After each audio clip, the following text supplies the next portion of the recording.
ರಾಜ್ಯದಲ್ಲಿ ಎಸ್ಐಆರ್ ಪ್ರಕ್ರಿಯೆ ನಡೀತಾ ಇದೆ. ಅದಕ್ಕೆ ಬಿಜೆಪಿಯವರು ಆರೋಪ ಮತ್ತೆ ಚುನಾವಣಾ ಕಮಿಷನ್ ದೂರು ಕೊಟ್ಟಿದ್ದಾರೆ. ಸರಿಯಾದ ಉತ್ತರ ನಡೀತಾ ಇಲ್ಲ. ಮದ್ರಾಸ್ಗಳಲ್ಲಿ ಮಾಸ್ ಆಗಿ ನಕಲು ರೀತಿಯಲ್ಲಿ ಎಸ್ಐಆರ್ ನಡೀತಾ ಇದೆ ಅಂತ ಆರೋಪ ಮಾಡ್ತೀವಿ. ನೋಡಿ, ಎಸ್ಐಆರ್ ಸರ್ಕಾರ ಅದರಲ್ಲಿ ಹಸ್ತಕ್ಷೇಪ ಮಾಡುವುದಿಲ್ಲ.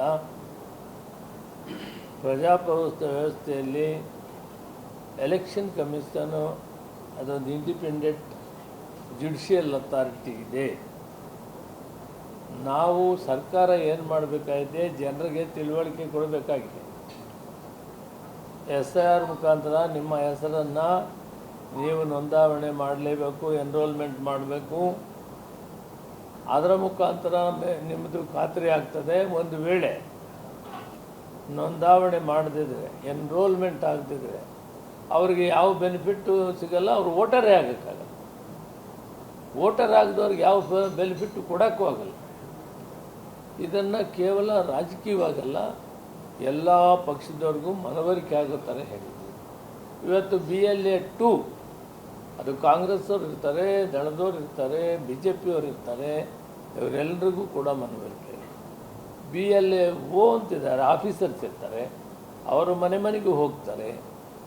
1, 2, 3 ಸಾರಿ ಹೋಗಿ ಅವರು ಆ ಏನು ಎನ್ರೋಲ್ಮೆಂಟ್ ಒಂದು ಕಾಪಿ ನಮೂನೆ ಇರ್ತದೆ ಅರ್ಜಿ, ಅದಕ್ಕೆ ಸಿಗ್ನೇಚರ್ ತಗೊಂಡು ಖಾತ್ರಿ ಮಾಡ್ತಾರೆ.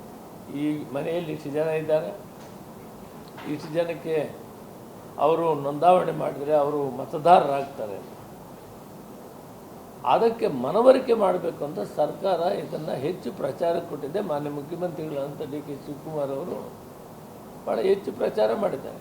ನೀವು ತಿಳ್ಕೊಳ್ಳಿ, ಒಂದು ರಾಜ್ಯ ಸರ್ಟಿಫಿಕೇಟನ್ನು ಕೊಡಿ, ಅವರ ಡೊಮೆಸಿಲ್ ಸರ್ಟಿಫಿಕೇಟ್ ಆಗ್ಬೋದು, ಕ್ಯಾಸ್ಟ್ ಸರ್ಟಿಫಿಕೇಟ್ ಆಗ್ಬೋದು, 4.5 ಕೋಟಿ ಜನಕ್ಕೆ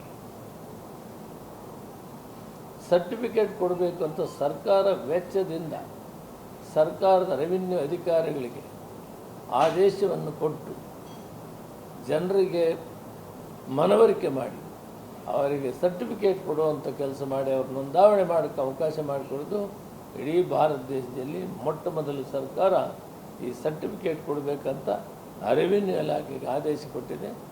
ಮಾನ್ಯ ಮುಖ್ಯಮಂತ್ರಿಗಳು ಇದನ್ನು ಅತಿ ಹೆಚ್ಚಿನ ಜವಾಬ್ದಾರಿಯಿಂದ ಮಾಡಿದ್ದಾರೆ. ಇದರ ಉದ್ದೇಶ ಇಲ್ಲೇನು 4.5 ಕೋಟಿ ಜನ ಕಾಂಗ್ರೆಸ್ಸಲ್ಲಿ ಇರ್ತಾರೆ, ಇಲ್ಲ, ಸಾರ್ವಜನಿಕರು ಅವರ ನೋಂದಾವಣೆ ಆಗಬೇಕು, ಅವರ ಮತಗಟ್ಟೆಯಲ್ಲಿ ಅವರದ್ದು ನೋಂದಾವಣೆಯಾಗಿ ಅವರಿಗೆ ಅವಕಾಶ ಆಗಬೇಕಂತ ಹೇಳಿಬಿಟ್ಟು ಮಾಡಿರುವಂಥ ಕೆಲಸ ಇದು. ಇದರಲ್ಲಿ ಯಾವ ರಾಜಕೀಯನೂ ಇಲ್ಲ. ಇದನ್ನು ಬಹುತೇಕ BJPಯವರಾಗಲಿ ನಮ್ಮ ದಳದವರಾಗಲಿ ಅರ್ಥ ಮಾಡ್ಕೊಬೇಕು. ಭಾರತದಲ್ಲಿ ಮೊಟ್ಟ ಮೊದಲ ರಾಜ್ಯ 4.5 ಕೋಟಿ ಜನಕ್ಕೆ ಸರ್ಟಿಫಿಕೇಟ್ ಕೊಡಬೇಕಂತ ರೆವಿನ್ಯೂ ಅಧಿಕಾರಿಗಳಿಗೆ ನಾವು ಸೂಚನೆ ಕೊಟ್ಟಿದ್ದೀವಿ. ಇದು ಮಾನ್ಯ ಮುಖ್ಯಮಂತ್ರಿಗಳಿಗೆ ಕೆಲಸವನ್ನು ಮಾಡಿದ್ದಾರೆ. ಆದ್ದರಿಂದ ಪಶ್ಚಿಮ ಬಂಗಾಳದ ಜನರನ್ನು ಕೂಡ ಸೇರಿಸ್ತಾ ಅಲ್ಲ ಸರ್, ಪ್ರಕ್ರಿಯೆ ನಡೀಬೇಕಾಗಿದ್ದು ಮನೆ ಮನೆಗೆ, ನೀವೇ ಹೇಳಿದ್ರಿ ಮನೆ ಮನೆಗೆ ಹೋಗಿ ಮಾಡಬೇಕು ಅಂತ. ಹೌದು, ಒಂದು ಯಾವುದೋ ಒಂದು ಏನೋ ಇದರಲ್ಲಿ ಪಬ್ಲಿಕ್ ಪ್ಲೇಸಲ್ಲಿ ಎಲ್ಲಾನು ಕರ್ಸ್ಕೊಂಡು ಮಾಡ್ತೀರಿ. ಅದೇ ರೀತಿ ನಿಮ್ಮ ಗ್ರಾಮೀಣ ಪ್ರದೇಶದಲ್ಲಿ PDS ಎಲ್ಲಿ ಕೊಡ್ತಾರೋ ಅಲ್ಲಿ ಕರ್ಸ್ಕೊಂಡು ಮಾಡ್ತಾ ಇದ್ದಾರೆ. ಯಾವುದೋ ಒಂದು ಮಸ್ಜಿದಲ್ಲಿ ಕರೀತಾರೆ. ಈ ಥರದವೆಲ್ಲವೂ ಕೂಡ ವಿಜುವಲ್ ಅಲ್ಲಿ ನೀವು ನೋಡಿರಿ. ಇಲ್ಲ, ನಾವು ಕೂಡ ಜಿಲ್ಲಾ ಮಂತ್ರಿಗಳಿಗೆ ಏನು ಆದೇಶ ಇದೆ ಅಂದರೆ ಸಾರ್ವಜನಿಕರಿಗೆ ಮನವರಿಕೆ ಮಾಡಿಕೊಳ್ಬೇಕು. ಅವರ ಮನೆ ಬಾಗಿಲಿಗೆ ಬರ್ತಾರೆ, 1, 2, 3 ಸಾರಿ BLO ಬಂದಾಗ ನೀವು ಅವರಿಗೆ ಸಹಕರಿಸಿ ನೋಂದಾವಣೆ ಮಾಡಿಕೊಳ್ಬೇಕು, ನೀವು ಸಂತಕ ಮಾಡಬೇಕು, ನಿಮ್ಮ ಓಟನ್ನು ನೀವು ಖಾತ್ರಿ ಮಾಡ್ಕೋಬೇಕು. ಒಂದು ವೇಳೆ ಆ ಖಾತ್ರಿ ನೀವು ಮಾಡ್ಕೊಳ್ದೇ ಇದ್ದರೆ ನೀವು ವೋಟರ್ ಆಗೋದಿಲ್ಲ, ನಿಮಗೆ ಸರ್ಕಾರದಿಂದ ಆಗೋ ಸೌಲಭ್ಯನೂ ಸಿಗೋದಿಲ್ಲ, ಮತದಾರ ಪಟ್ಟಿಯಲ್ಲಿ ಕೂಡ ಇರೋಲ್ಲ. ಅದರಿಂದ ಇದು ಎಲ್ಲರಿಗೂ ಆಗಬೇಕು ಅನ್ನೋ ದೃಷ್ಟಿಯಿಂದ ನಾವು ಮಾಡಿದ್ದೀವಿ. ಸರ್ಕಾರ ಇದರಲ್ಲಿ ನಿಷ್ಪಕ್ಷಪಾತವಾಗಿ ಕೆಲಸವನ್ನು ಮಾಡಿದೆ. ಆದ್ದರಿಂದ ಇದರಲ್ಲಿ ಯಾವುದೂ ಕೂಡ ಭೇದ ಭಾವ ಇಲ್ಲದೆ ಪಕ್ಷಾತೀತವಾಗಿ ಸರ್ಕಾರ ಕೆಲಸ ಮಾಡಿದೆ. ಇದನ್ನೇ ನೀವು ಹೇಳಿದ್ರಲ್ಲ, ಮತದಾರರು ತಮ್ಮ ಮತವನ್ನ ಖಾತ್ರಿ ಮಾಡ್ಕೋಬೇಕು, ಇಲ್ಲ ಅಂದ್ರೆ ಸರ್ಕಾರದಿಂದ ಯಾವ ಸೌಲಭ್ಯ ಸಿಗಲ್ಲ. ಇದು ಒಂದು ಒಂದು ರೀತಿಯಲ್ಲಿ ಬೆದರಿಕೆ ತಂತ್ರ ಅನ್ನೋದು ಬಿಜೆಪಿ ಆರೋಪ. ಇದಕ್ಕೂ ಅದಕ್ಕೆ ಏನ್ ಸಂಬಂಧ? ನೀವು ಕೊಡೋ ಗ್ಯಾರಂಟಿಗೂ ಮತದಾನದಲ್ಲಿ ಹೌದು. ಈಗ ನಾಳೆ ಒಬ್ಬ ಸಾಮಾನ್ಯ ಪ್ರಜೆ ಮತದಾರ ಅವನೆಲ್ಲೋ ಕೂಲಿಗೆ ಹೋಗಿರ್ತಾನೆ, ಅಷ್ಟು ವಿದ್ಯಾವಂತನೂ ಆಗಿರೋದಿಲ್ಲ.